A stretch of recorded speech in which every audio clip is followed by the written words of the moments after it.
ગુજરાતીમાં આપનું સ્વાગત છે। આપની સાથે હું છું કોમલ। સમાચાર પર નજર કરીએ તો ગુજરાતવાસીઓ આ માવઠાને હળવાશથી ન લેતા, કારણ કે આજથી 2 દિવસ ગુજરાતમાં ભારે વરસાદની આગાહી છે। 2 દિવસ બાદ રાજ્યમાં અતિ ભારે વરસાદની આગાહી કરવામાં આવી છે। તો હજુ રાજ્યમાં 6 દિવસ માવઠાની આગાહી કરવામાં આવી છે। 50 થી 60 કિલોમીટરની ઝડપે પવન ફૂંકાઈ શકે છે। તો આજે ગુજરાતના 16 જિલ્લામાં વરસાદનું ઓરેન્જ એલર્ટ જારી કરવામાં આવ્યું છે। આજે 17 જિલ્લામાં વરસાદનું યલો એલર્ટ આપવામાં આવ્યું છે, જ્યારે બનાસકાંઠા, પાટણ, સાબરકાંઠા, કચ્છમાં આજે ભારે વરસાદ થઈ શકે છે। હવામાન વિભાગના મતે 7 અને 8 તારીખે અતિ ભારે વરસાદની આગાહી કરવામાં આવી છે। તો ગુજરાતમાં 8 મે સુધી કમોસમી વરસાદની આગાહી કરવામાં આવી છે। ગુજરાતમાં 5 દિવસ તાપમાનમાં 2 થી 3 ડિગ્રી ઘટાડો થશે। તો કેટલાક વિસ્તારોમાં બરફના કરા પડવાની પણ શક્યતા વ્યક્ત કરવામાં આવી રહી છે। હાલ સાયક્લોનિક સર્ક્યુલેશન સક્રિય થતા વરસાદની આગાહી કરવામાં આવી છે। તો હવે મેપના માધ્યમથી સમજીશું કે કયા પ્રકારની વરસાદને લઈને આગાહી કરવામાં આવી છે। આજે માવઠાની આગાહી ક્યાં છે તેના પર નજર કરીએ। અત્યંત ભારે વરસાદની આગાહી, તેમાં રેડ એલર્ટ આપવામાં આવ્યું છે તે વિસ્તાર। બીજી તરફ જે ઓરેન્જ કલર જોવા મળી રહ્યો છે તેમાં છૂટાછવાયા કરા પડવાની આગાહી કરવામાં આવી છે, અને જ્યાં આગળ તમને યલો ઝોન જોવા મળી રહ્યો છે ત્યાં છે મધ્યમ વરસાદ, એટલે કે મેઘગર્જના સાથેનો વરસાદ વરસી શકે છે। હવે સૌથી પહેલા વાત કરીએ ઓરેન્જ જે ઝોન તમને જોવા મળી રહ્યો છે, કચ્છ, ભુજ, નલિયા તેમજ મોરબી, પાટણ, બનાસકાંઠા, મહેસાણા, સાબરકાંઠા, આ તમામ જે ઓરેન્જ કલરનો જે વિસ્તાર જોવા મળી રહ્યો છે ત્યાં આગળ છૂટાછવાયા વરસાદની આગાહી કરવામાં આવી છે। પરંતુ કચ્છ અને ભુજની જો વાત કરવામાં આવે તો ત્યાં આગળ અત્યારે અતિ ભારે વરસાદ વરસશે તે પ્રકારની આગાહી કરવામાં આવી છે।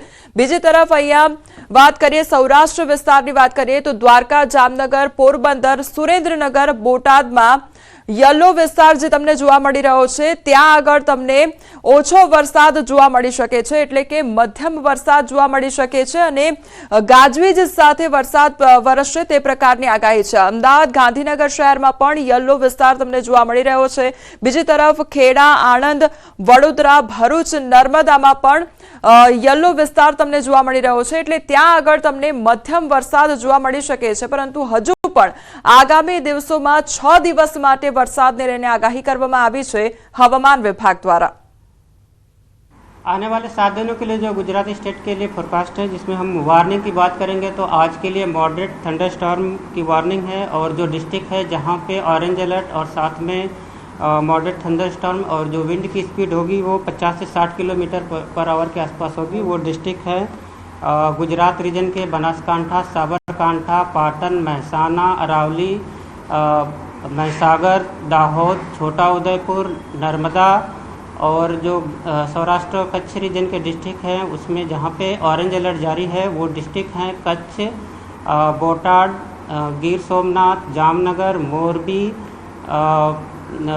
राजकोट और इसके साथ ही सुरेंद्रनगर, और जो डिस्ट्रिक्ट और गिर सोमनाथ और दीव डिस्ट्रिक्ट है, और इसके अलावा जो गुजरात और सौराष्ट्र रीजन के डिस्ट्रिक्ट हैं वहाँ पे येलो अलर्ट है। और हैवी रेनफॉल वार्निंग की बात करेंगे तो डे 1 से लेकर डे 3 तक गुजरात रीजन और साथ में सौराष्ट्र और कच्छ के आइसोलेटेड प्लेसेस पे हैवी रेनफॉल की वार्निंग है, और डे 3, डे 4 और डे 5 के लिए गुजरात रीजन और सौराष्ट्र रीजन के आइसोलेटेड प्लेसेस पे वेरी हैवी रेनफॉल की वार्निंग है।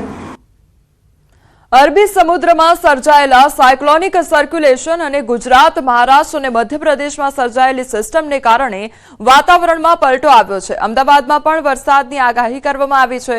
આગાહીને પગલે તાપમાનમાં 3 થી 4 ડિગ્રીનો ઘટાડો નોંધવામાં આવ્યો છે। તો હવામાન વિભાગ દ્વારા આગામી સમયમાં વરસાદને લઈને આગાહી કરવામાં આવી છે।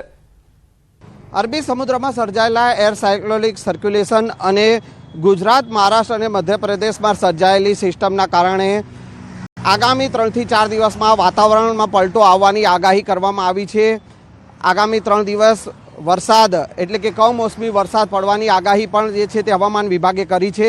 જે પ્રકારે ગઈકાલે વાતાવરણમાં પલટો આવ્યો હતો જેના કારણે અમદાવાદ સહિત અને ઉત્તર ગુજરાત સહિત રાજ્યના અનેક વિસ્તારોમાં વરસાદ પડ્યો હતો।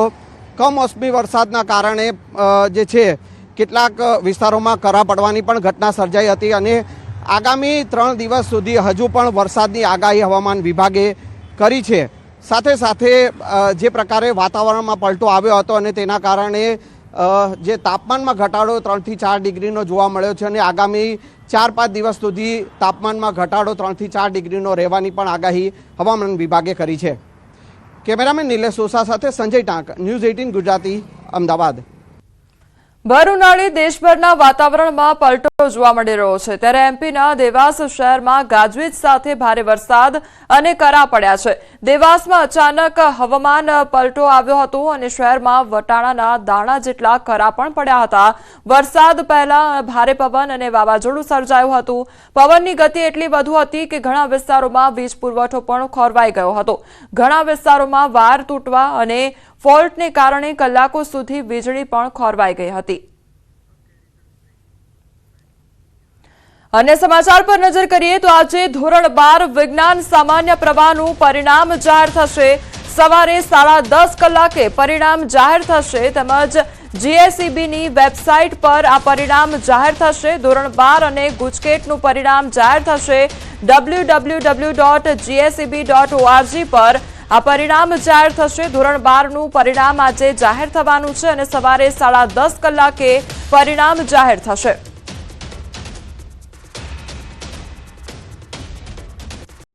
તો પરીક્ષામાં નિષ્ફળતા મળે અથવા તો ઓછા માર્ક્સ આવે તો ચિંતા કરવાની જરૂર નથી। ધોરણ 12 બોર્ડના પરિણામ પહેલા સુરત પોલીસે હેલ્પલાઇન નંબર જાહેર કર્યો છે। સુરત પોલીસની ટોલ ફ્રી સેવા પર કોલ કરશો તો પોલીસ મદદ કરશે। પરીક્ષાના પરિણામને લઈ ડિપ્રેશનમાં ન આવવા શહેર પોલીસની અપીલ કરવામાં આવી છે। મિત્ર અથવા તો કોઈ પરિવારનો સભ્ય આ પ્રમાણે ડિપ્રેશનમાં હોય તો તાત્કાલિક ટોલ ફ્રી નંબર પર કોલ કરવા માટે અપીલ કરી છે। 100 નંબર ટોલ ફ્રી નંબર અથવા તો હેલ્પલાઇન નંબર પર સંપર્ક કરવા શહેર પોલીસ દ્વારા વિનંતી કરવામાં આવી છે। ભાજપના રાષ્ટ્રીય અધ્યક્ષ જેપી નડ્ડા આજે ગુજરાતમાં છે। કેવડિયા કોલોની ખાતે રાજસ્થાન ભાજપની પ્રશિક્ષણ શિબિરમાં રાષ્ટ્રીય અધ્યક્ષ જેપી નડ્ડા હાજર રહેશે। તો પ્રશિક્ષણ શિબિરમાં રાષ્ટ્રીય મહામંત્રી બીએલ સંતોષ પણ માર્ગદર્શન આપશે। શિબિરમાં રાજસ્થાનના મુખ્યમંત્રી ભજનલાલ શર્મા અને પૂર્વ મુખ્યમંત્રી વસુંધરા રાજે પણ હાજર રહેશે। તો રાજસ્થાન ભાજપના નેતાઓ અને સંગઠનના હોદ્દેદારો હાજરી આપશે। રાષ્ટ્રીય અધ્યક્ષ અને મહામંત્રી શિબિરમાં માર્ગદર્શન આપશે। સ્ટેચ્યુ ઓફ યુનિટી ખાતે સરદાર વલ્લભ પટેલની પ્રતિમાને સાંજે પુષ્પાંજલિ પણ અર્પણ કરવામાં આવશે। રાજકોટના કોરાટ ચોક નજીક ટ્રક અડફેટે સાસુ વહુના મોત નીપજ્યા હોવાનો મામલો સામે આવ્યો છે। ટ્રક ચાલકે ટુ વ્હીલર પર જઈ રહેલા સાસુ વહુને અડફેટે લીધા હતા। અકસ્માત સર્જીને ટ્રક ચાલક ત્યાંથી ફરાર થઈ ગયો હતો। જોકે બાદમાં પોલીસે ડ્રાઈવરની અટકાયત કરી અને ટુ વ્હીલર ઉપર જતા ગોંડલના જ્યોતિબેન બાવનિયા તેમજ પુત્રવધુ જાનવીબેન બાવનિયાનું મોત નીપજ્યું છે। તો રાજકોટમાં જનોઈ પ્રસંગેથી પરત જતા અકસ્માત સર્જાયો। અકસ્માતની ઘટનામાં બંનેના પતિને પણ ઈજા પહોંચી છે। તો અકસ્માતની આ ઘટના સામે આવી છે જેમાં ટ્રક ચાલક દ્વારા ટુ વ્હીલરને અડફેટે લેવામાં આવ્યું હતું, જેમાં બેના મોત નીપજ્યા છે। પુત્રવધુ તેમજ સાસુનું મોત નીપજ્યું છે અને જે ટ્રક ચાલક હતો તે અકસ્માત સર્જીને ત્યાંથી ફરાર થઈ ગયો હતો। આ અંગે વધુ તપાસ પણ હાથ ધરવામાં આવી છે। અકસ્માતમાં પિતા પુત્રને પણ ઈજા પહોંચી છે। તો બીજી તરફ પુત્રવધુ તેમજ સાસુના મોત નીપજ્યા છે। તો ટ્રક ચાલકે ટુ વ્હીલરને ટક્કર મારી હોવાની આ ઘટના સામે આવી છે જેમાં બેના મોત નીપજ્યા છે। સંવાદદાતા અંકિત અમારી સાથે જોડાઈ ગયા છે। અંકિત, અકસ્માતની ઘટના કે જ્યાં ટ્રક ચાલક દ્વારા ટુ વ્હીલરને અડફેટે લેવામાં આવ્યું, શું આખી ઘટના સર્જાઈ હતી?